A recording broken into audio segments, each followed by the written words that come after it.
Hello there, digital world. Welcome back once again to another episode of Spliced In Later. It has been just under a week since I last spoke to you, 6 days to be precise, since I reviewed Eternals. And I don't know how many of you have gone to see it, but I hope most of you have, and I hope you've made an informed opinion on your own without allowing word of mouth and Rotten Tomatoes to make you decide that something is good or not. Because for me personally, I've let the movie sit with me for a few days to see whether the excitement of seeing it would wear off, because with some other Marvel films in the past, I have gone to see them, I've liked them immediately, but then when I sit and think about them, some things start to creep in and it changes my opinion ever so slightly. It's happened with Star Wars, it's happened with other films that I cannot think of at this point in time, but it's possible. But Eternals is sticking. I will need to rewatch it for sure, but I think it's very well done, it's very unique, very interesting, and I think it deserves a bit more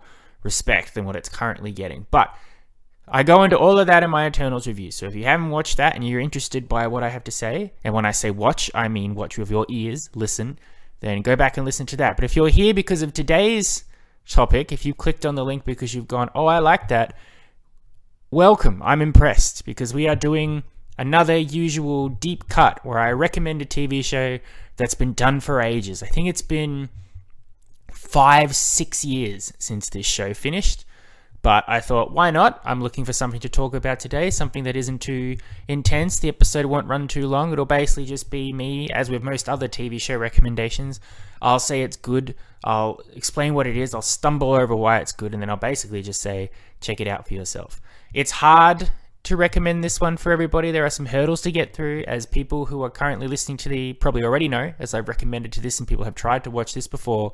But we are going to talk about Person of Interest, which is one of my most favorite TV shows of all time. An incredible production that went for 5 seasons on CBS television.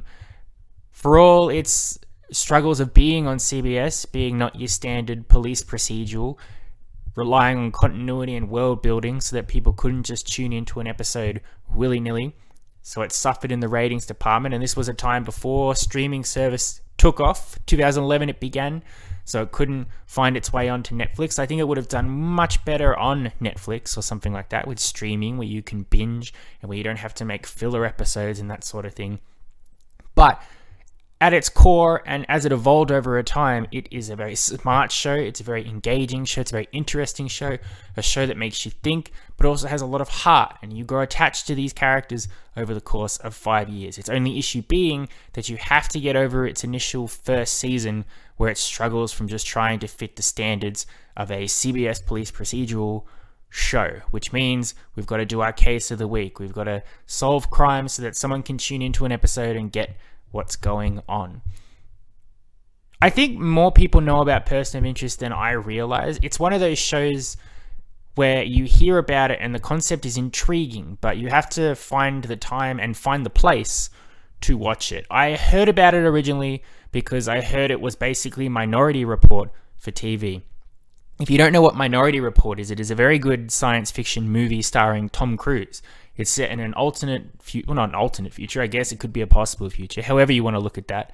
But it comes at a time in the future where Tom Cruise is working for the police department, and they have these special people called oracles or seers or fates or futures or whatever. It's been a while since I've seen Minority Report, so I don't know the official term for everything that's in it. But these 3 beings together are able to see future crimes. So the police will get a series of jumbled images from these oracle things that show a crime being committed, but it hasn't happened yet.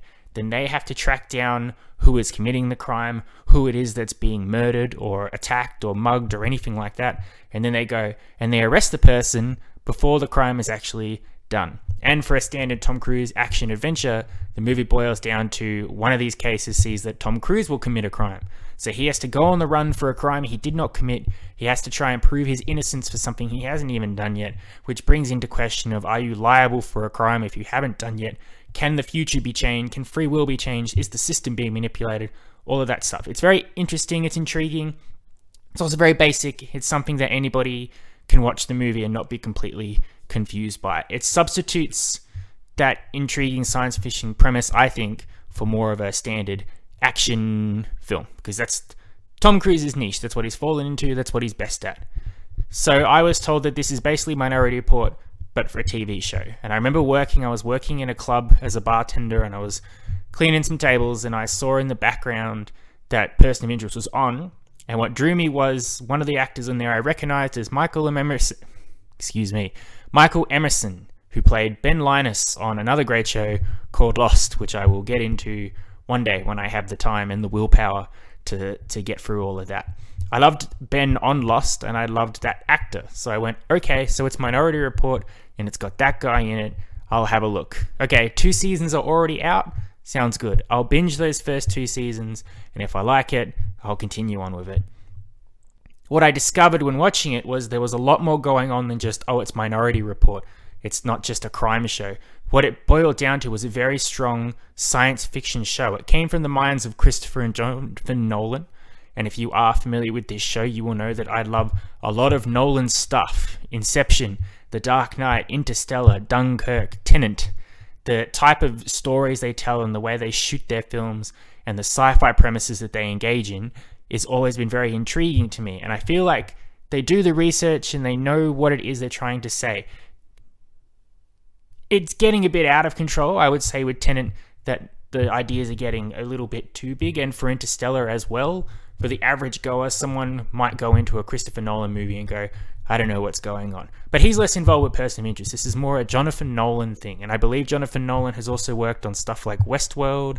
I believe he's even penned some episodes of some other HBO TV shows. So he's much more better at the TV show storytelling through multiple episodes sort of thing. But, okay, so the concept for Person of Interest is, like I said, it's future crime, but it's different. So it's set in our present day, and it's in a time where, in a reactionary response to 9/11 and terrorism attacks and all that stuff, the Ben Linus character, who in this movie, TV show, he's called Harold Finch, he builds a artificial intelligence, which he just calls the machine, and he links this machine up into all the cameras all across New York City mostly, but every now and then it will branch out to further in America. I don't believe it goes any further than America. I think to keep it simple and not to break any laws or anything like that, it's basically just watching the American people. It is a machine that watches every person every hour of every day. It studies their personalities, their movements, their actions, the way they engage with one another. And this machine is so clever at studying people that it can see patterns and future developments. So it knows that an incident is coming. However, it doesn't tell you who is the perpetrator and who is the victim of an upcoming crime. It spits out a social security number for a particular person. Now that person could be the victim. They could be imminently about to be killed or robbed or kidnapped or anything like that. Or they could be the perpetrator. They could be the one that's about to commit the crime that's going to happen. So Finch, he's working underground. We don't know in the beginning what his deal is, except that he built this machine, and there's some government powers that be that are aware of it, but Finch, for the most part, has broken off on his own. And he goes and recruits this disgraced former CIA agent called John Reese, played by Jim Caviezel, who's also been through the ringer. When we first meet up with him, he's homeless and sitting on a train, and you see through flashbacks that he's gone on some dark, dangerous missions for the government, and as a result has lost a lot of people close to him.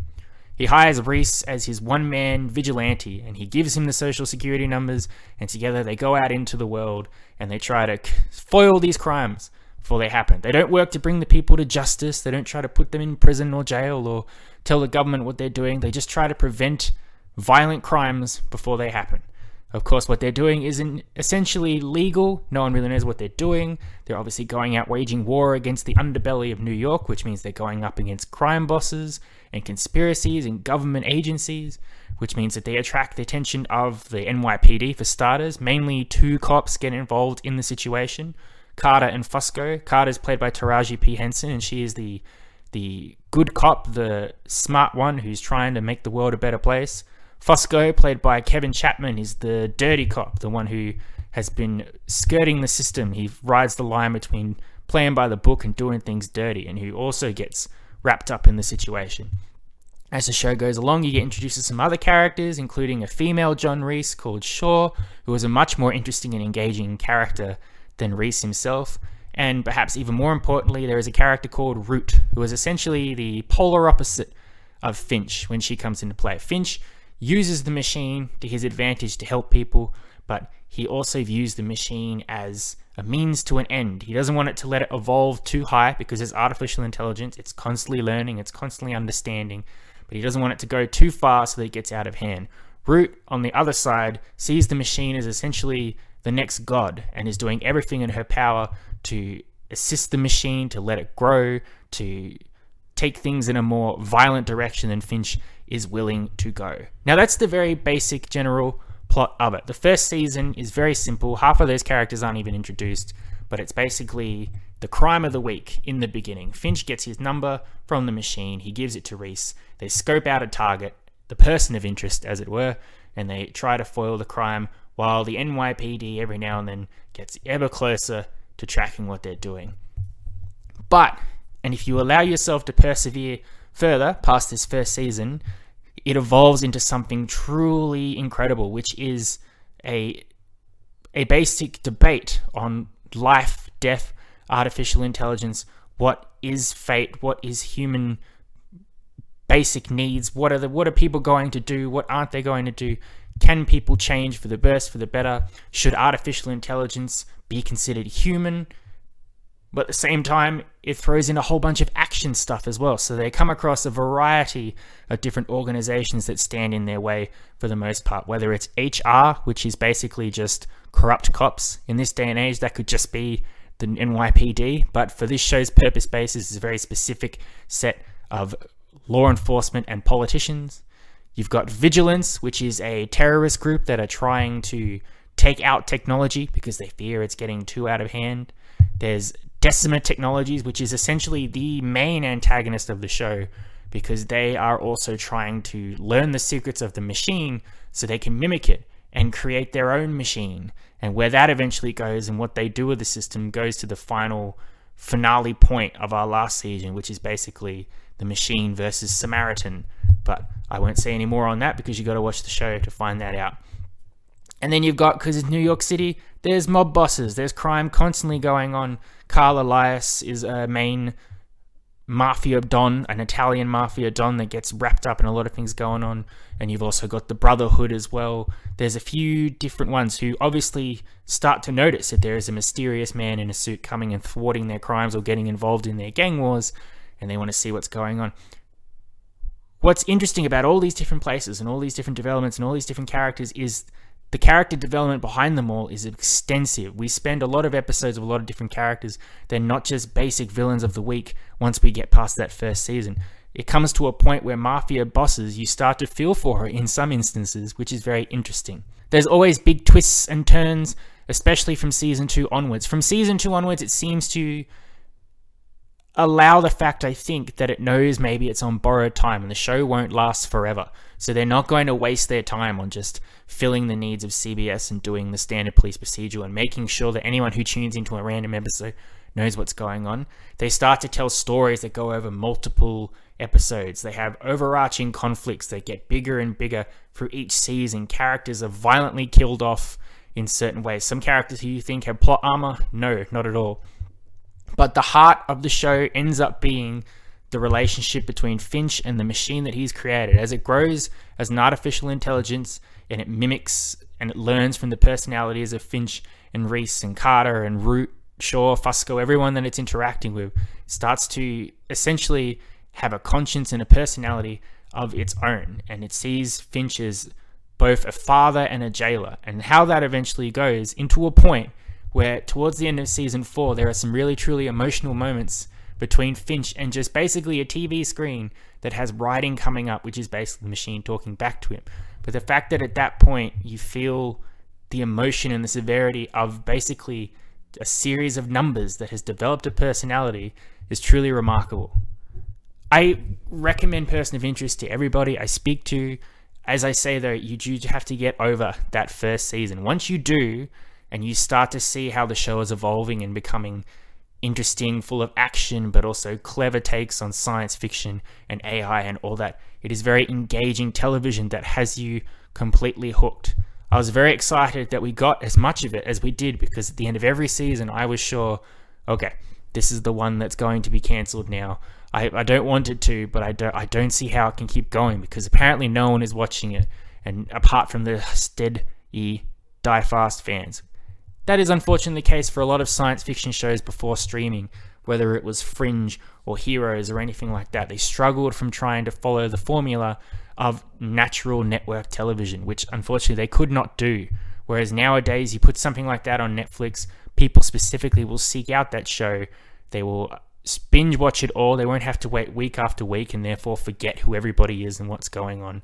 I think it could have gone on possibly a lot longer on a streaming service. But that said, I think the 5-season run is a perfect run, especially once they streamline their focus and their storyline for where they're going. You get 4 full seasons of about 20 episodes a pop. The last season is only 13 episodes, which basically I've discovered after the COVID lockdown, where a lot of productions on shows were shortened, basically just because it took longer to make episodes because of the new rules and mandates they have to follow to be COVID safe, meaning seasons that were originally 24 episodes got cut down to 16 or 13. I like that very much. I feel like stories are streamlined and more able to follow and are more engaging and entertaining when you have a specific number that's short but sweet.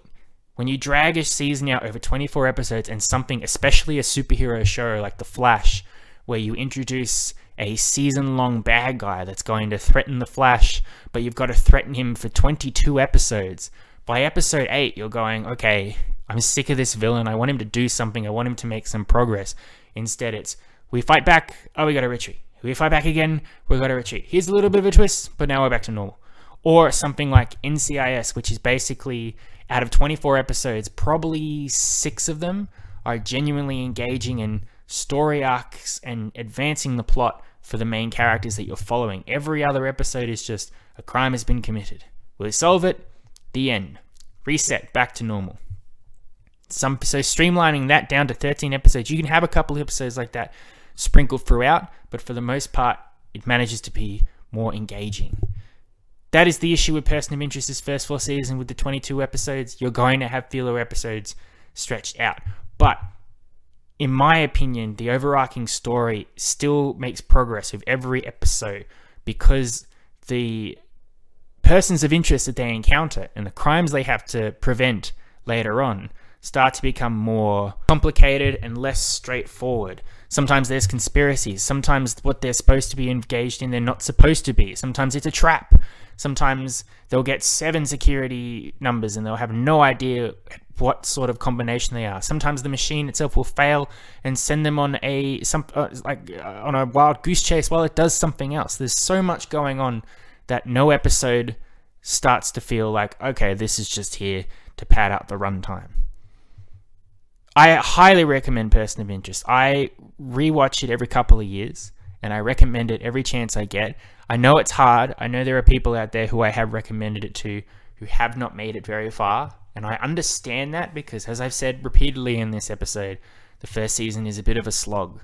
But once you get past it and you start to really push on from season 2 onwards, and the show allows itself to become what it wants to be and streamlines its storytelling and focuses more on the actual parts of the show, which is interesting, which is AI, science fiction, action, all of that. It is an incredibly engaging and emotional show, and I think it has one of the most perfect endings for a TV show. There are several other shows out there, Game of Thrones, who are really good and have a really strong running Game of Thrones, and then just absolutely fudge it up at the end. Like, I don't know, I can't think of a specific show for an example.